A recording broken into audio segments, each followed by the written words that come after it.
I saw something online the other day that actually made me laugh out loud, but then it kind of sat with me. It was this person on Facebook that said, I ain't speaking to you in heaven either. Oh wow, that is specific. It's funny, but it's also remarkably dark when you actually think about it. Right? It feels like the ultimate boundary. It reminds me of that energy we see every single new year. The drill, the timelines flood with new me, new circle, or I'm cutting everybody off, or no more haters in 2026. We have this cultural obsession with the do not call list, but for our souls. Absolutely. It's become a badge of honor. We frame it as self care. We say we're protecting our peace. And to be fair, sometimes distance is necessary. Healthy boundaries are wisdom. But I think we often confuse a healthy boundary with just having a hard, bitter heart. We think we're being strong, but we're actually just calcifying our arteries, just like when you are developing heart disease. That's the tricky part, isn't it? Distinguishing between I need space to be healthy and I am punishing you with my silence. Because that quote, I ain't speaking to you in heaven, that's not a boundary. That's a grudge with an eternal warranty. Exactly. And that brings us to the core question we need to unpack today. We hold on to these things because it feels like power, but is it really worth what we're paying for it? Because make no mistake, we are paying a bill every single day we keep that list active. Let's talk about that feeling of power because it does feel good, doesn't it? When you decide, I'll show them I'm done, there is a rush of adrenaline. You feel like you're in control of the narrative. It's the illusion of control. It feels like you're putting on armor. You think if I stay angry, I stay safe. If I stay bitter, they can't hurt me again. But the reality is much more insidious. Resentment isn't armor. It behaves much more like acid. And the thing about acid is that it destroys the vessel it's stored in long before it destroys the object it's poured on. That's a terrifying image. The vessel is us. Precisely. While you're busy showing them by stewing in your anger, your mind, your body, and your spirit are the ones deteriorating. The person you're mad at, they're probably out having lunch, completely unbothered. They might not even know you're doing this. Meanwhile, you're drinking poison and expecting them to die. So let's break down that poison. What is actually happening to us when we stay in that state of unforgiveness? Let's start with the mind. Well, think about the mechanics of a grudge. It requires maintenance. You don't just get mad once, you have to keep fueling it. This leads to rumination. You replay the hurt. You rehearse the argument in the shower. You relive the betrayal while you're driving. You are mentally picking at a scab until it bleeds over and over again. I think everyone listening has done that. You win the argument in your head at 3 a.m. Right. And what that does is keep your nervous system on high alert. You aren't relaxed. You are ready for war. Over time, that anger doesn't just calm down, it settles in. It becomes part of your architecture. You stop identifying as yourself, a child of God, a creative person, a friend, and you start identifying as the one who was wronged. That victimhood becomes your primary identity. That sounds exhausting. It's like you're viewing the whole world through a dirty lens. It filters everything.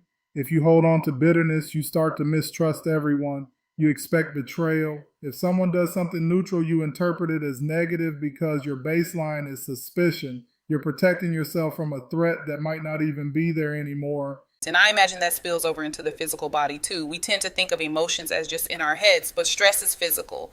Oh, the body keeps the score. Your body actually doesn't know the difference between a real physical threat like a tiger chasing you and a mental movie of your ex-partner betraying you.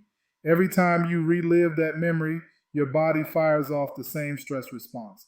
Cortisol spikes, blood pressure rises, your heart rate goes up. So by holding a grudge, you're essentially keeping your body in a state of chronic inflammation. Exactly. If you do that for years or decades, you're looking at links to heart disease, weakened immune systems, chronic fatigue, and poor sleep. You think you're punishing the other person, but your body is the one taking the punches. You are physically aging yourself faster to maintain a grudge against someone who has moved on. That's beauty tip, just in case you feel like you are aging a little faster than you'd like. That puts a whole new spin on the phrase, it's eating me up inside. It literally is. But what about the people around us? Because we like to say, I'm just mad at him, I'm fine with everyone else. Does that ever actually work? Rarely. Unforgiveness doesn't live in a cage, it leaks. If you've been hurt and you haven't processed it, if you've just hardened over, you become isolated. You pull back emotionally because you've decided people can't be trusted. So even good people, new friends, or a new spouse, they can't get close to you. They hit a wall they didn't build. Correct. New people end up paying for old people's sins. You react faster and sharper to small things because that old wound is sitting right under the skin. Or you start numbing out. You scroll more, drink more, eat more, anything to avoid feeling that knot in your chest. That one grudge you refuse to let go of starts mowing down opportunities and connections you actually want. It's tragic. You lock the door to keep the bad guys out, but you lock yourself in. I want to pivot to the spiritual side of this. The source idea mentioned Jesus, and specifically that quote about I ain't speaking to you in heaven. This is where it gets really heavy. In the Christian faith, Jesus didn't treat unforgiveness like a personality quirk. He treated it like a spiritual emergency. The teaching is stark. If you do not forgive, your Father will not forgive you. That's not a comfortable verse. We like the God is love verses.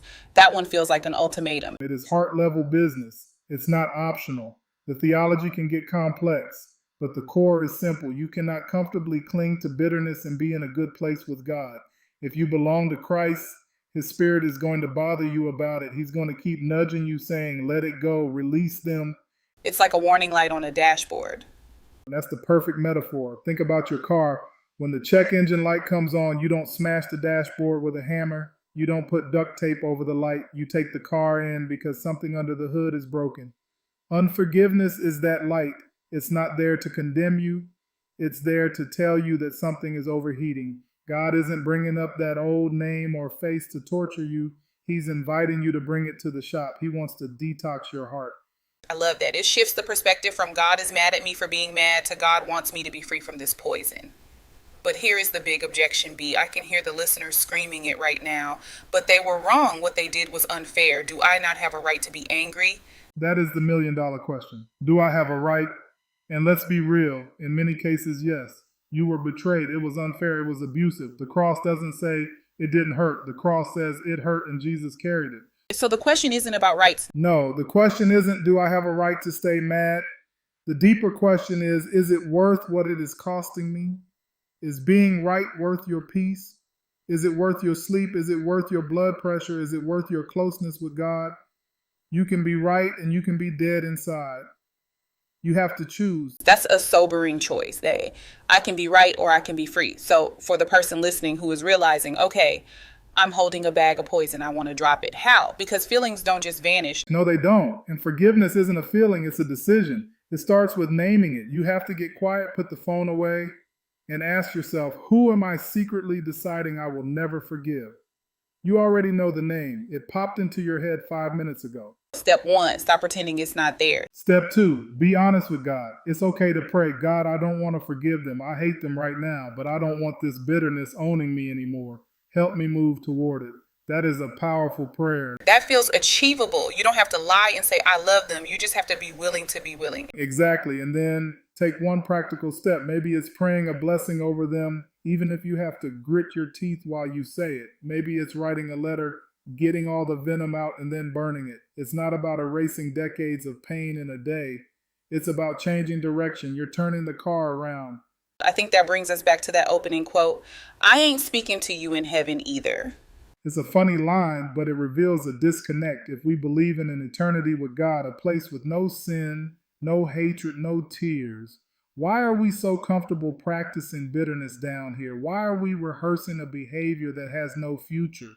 We're practicing for a play we aren't going to be in. Beautifully put. Unforgiveness is a lifestyle that doesn't fit where we're going. So the challenge today is to look at that grudge you're nursing. Look at the power you think it gives you and ask, is this worth my future? If the answer is no, then today is a good day to drop it. We aren't saying it's easy. We're saying it's necessary. It's the only way to breathe again. Thank you for breaking this down with us today. To everyone listening, if this conversation stirred something up, maybe a name, maybe a memory, don't shove it back down. Treat it like the warning light it is. Start the detox. It's worth it. Thanks for joining the huddle. We'll catch you next time. Take care of your heart.